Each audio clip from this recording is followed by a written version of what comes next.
tired mom. I see you because I am you. As a mom with a full-time job between 2 jobs and freshly postpartum with 5 young children, yes, we just welcomed our 5th baby boy 4 weeks ago, I've experienced firsthand the sleepless nights, mental health battles, and daily struggles that come with trying to do it all. You may not be in the same season of life I am. Maybe you only have 1 child, or maybe you have 10 and they're all grown and out of the nest. Regardless, my guess, in this day and age, your capacity, like mine, is full. I recently received a heartfelt message from a YouTube subscriber named Emily, who asked, "How do you have the energy to stay on top of things?" I looked at that message and thought, I don't. She went on to explain that she was pregnant with her 4th and she felt like she was dealing with laziness. She felt like she couldn't keep up on the household, homeschooling, being a wife, etc. The message went on to say that she was hoping I could make a YouTube video on the subject of having enough energy to stay on top of things. So here we go. Let's assume that if you've landed on this page or the accompanying YouTube video, you are experiencing the all too familiar exhaustion that comes from the pressure of being a mom. How do we have the energy as moms and caregivers to stay on top of it all? Emily, this video is in response to your message, and I've had many similar messages, so hopefully this will be something that I can direct people to over time as well. As so often happens, everything that I say is me preaching to myself from my weakness, not any sort of strength. And you know what? I might get some of this wrong, and I hope if I do, you all will have some grace with me. I hope that what I have to say is helpful, even if it's just my own jumble thoughts thrown together in my tired postpartum fog. We are not alone. So, welcome to Healing Home. I hope you are encouraged and inspired by your time here.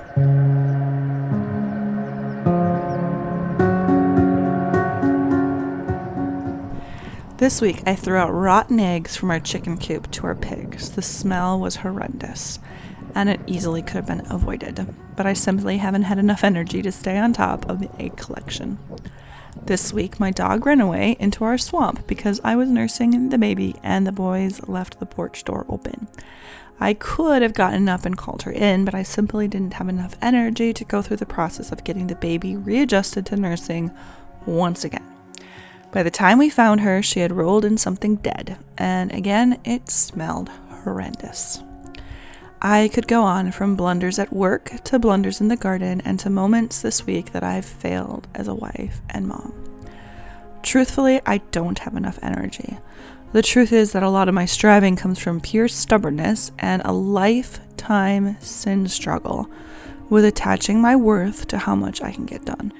I've learned that the only way I make it through a single day, especially during this survival mode season, is by leaning fully on Christ and adjusting my expectations.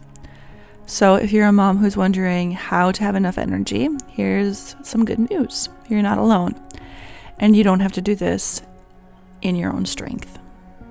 So here are some faith-filled tips that have helped this tired mom keep going. These tips are going to be heart tips, and I'll be addressing some more practical tips later on.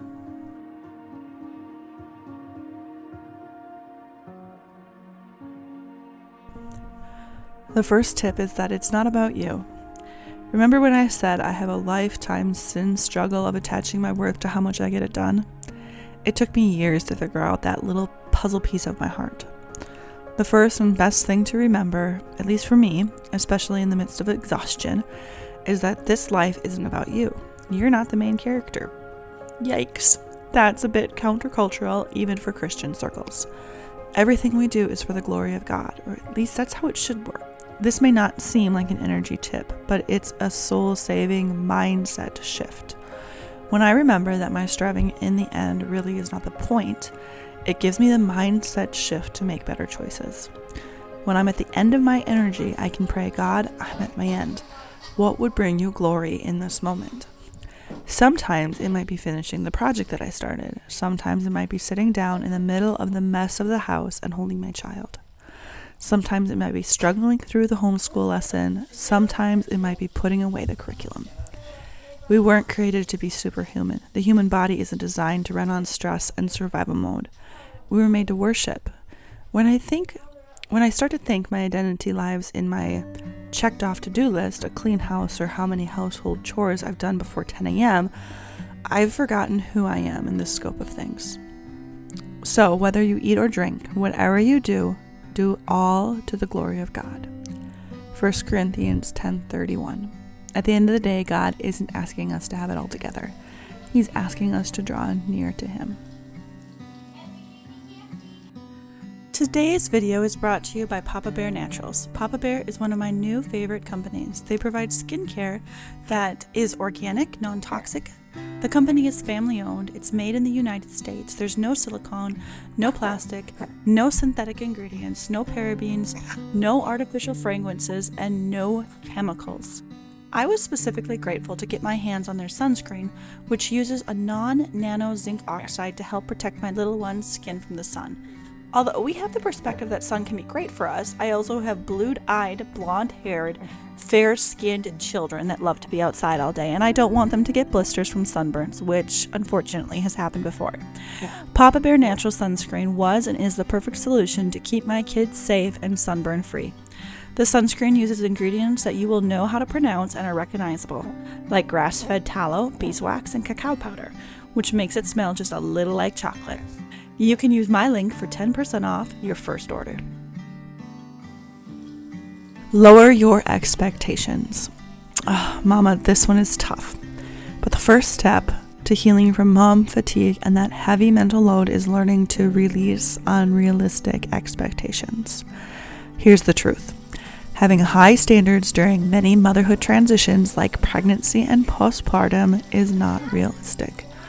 Remember the email that I got from Emily? Emily, as you are pregnant with your fourth and I'm postpartum with my fifth, I'd like to remind both of us and anyone else that needs it that this is not the best time for perfection. It's the best time for grace. On the days when I feel like I'm, quote, lazy, it's probably not as much laziness, but rather God's gentle way of telling my body and mind that it's time for rest.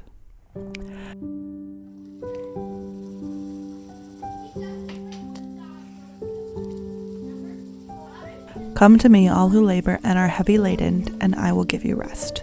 Matthew 11:28. Your rest is not found in having a clean kitchen before bed or finishing every task on your to-do list. It's found in Christ. Your quiet time may look like a whispered prayer while rocking a baby, and that's enough. This week, my husband went back to work.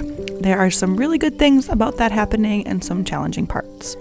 I tend to be a fairly independent lady, so there's some mental ease that comes from being the only adult in the home. However, with 5 children, 3 of them 2 and under, and 2 of them not even walking, plus working from home, homeschooling, and the added complication of homesteading with animals, I found myself at my end.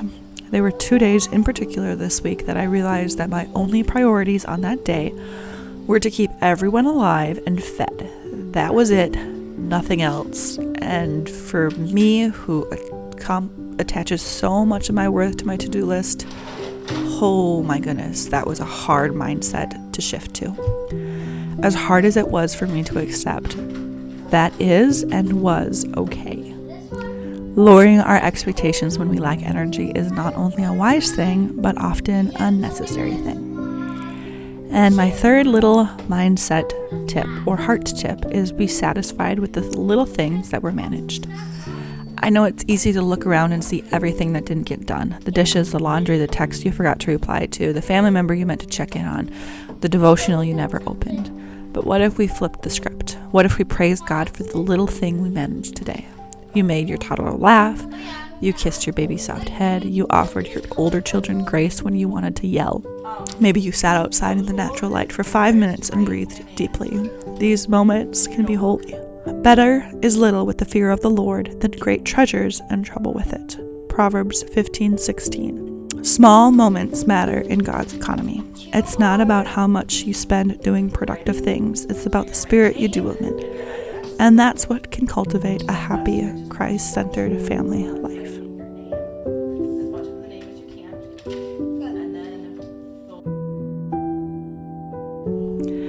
Okay, now that we've covered the heart level stuff, here are a few practical energy boosts that help me stay grounded and functioning during the season of low energy and mom burnout. And remember, we all go through these moments and we're not alone. First, take care of your body. This sounds obvious, but when you're a tired mom running on fumes, your basic needs can fall to the bottom of the list. You're not imagining a lack of energy. It's real. Sleep deprivation, low iron levels, hormone shifts, and unbalanced diets can all be a contributing factor. I'm not good at this. My midwife was checking on me 2 weeks ago and she said, "Rachel, you are the one of the ones I worry about because you keep pushing and don't slow down." Her comment didn't shock me, but I was discouraged because I really thought I was doing better this time around. Turns out that my body is in such burnout from so many years of pushing that even better at this point isn't good enough. Even so, the practical things that I'm aiming for and that can be super helpful to anyone is getting enough sleep, getting enough water, enough movement, enough supplements, and enough balanced meals. And of course, movement is a little bit of a hard thing in a postpartum period, so take all of these with a grain of salt. Of course, this isn't medical advice, so seek out a professional.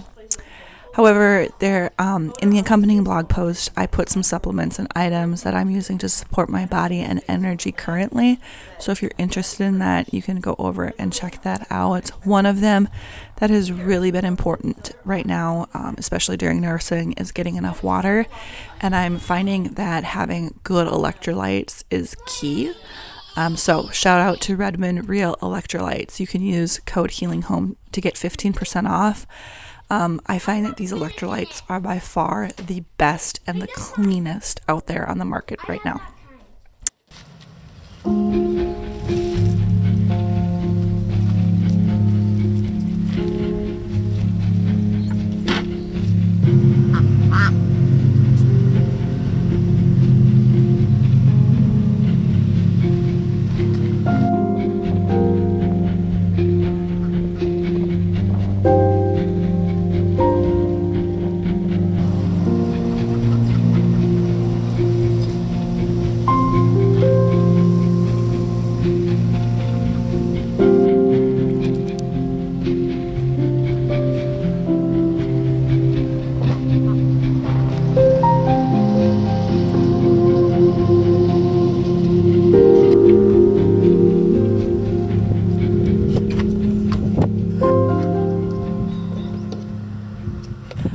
Another practical thing is to use a planner of some kind. This might sound like a small thing, but my homemaking planner keeps me sane. With so many young children and a busy schedule, my brain just can't hold it all. So I write down the first things, the priorities for the days, and I let go of what doesn't matter. I also love the simple meal planning pages, which gives me seasonal recipe ideas that I can rotate without actually planning anything. It's not about having a perfect to-do list, it's about freeing up mental space so I can focus on quality time with my kids and enjoy the good things God is doing, even in the mess. So if you want to check out my homemaking planner, I'll put a link in the description, and it's also in the accompanying blog post. And my last tip for this section, the practical things, is to stick to a kid's routine. Your routine does not have to be rigid, but structure is a treatment plan for chaos. When my big kids don't know what to expect and I don't have an answer to what's next every 5 minutes, we all do better. Routines help regulate a circadian rhythm, improve sleep quality, and reduce mental load on everyone. That means fewer meltdowns for them and me, and a smoother path through daily life. So yes, I do have a routine for my kids, but it's also very flexible. We anchor our days with a chore chart in the morning and our homeschool routine. This summer, we're focusing on a more flexible homeschool routine, which consists of a morning basket.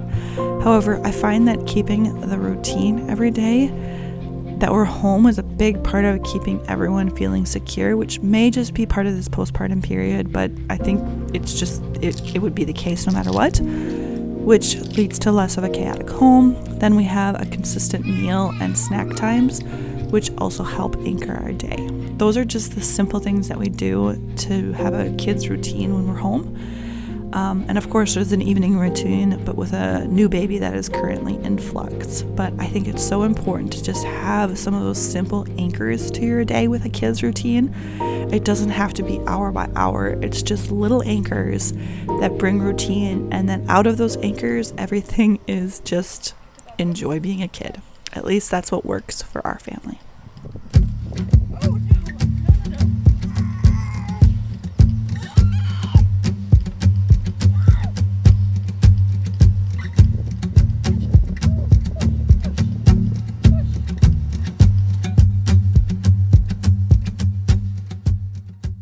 So those are my thoughts. Whether you're battling postpartum depression, juggling night shifts, or just feeling like a tired mom who doesn't have enough energy to stay on top of it all, you are seen by God. Finding His presence when we feel a lack of energy is the single best way to regain our energy and purpose. And sometimes we might just need to rest. It's not actual laziness. It's just God's way of saying, hey, it's time to rest. You make known to me the path of life. In your presence there is fullness of joy. At your right hand are pleasures forevermore. Psalm 16:11. You don't have to be perfect. You don't even have to be productive. You just need to be present with the Lord and with your children. Let His word anchor you in this season. Surround yourself with other moms. Lean into community and give yourself grace. One single day at a time. You are doing great things, even if they're small. Keep going.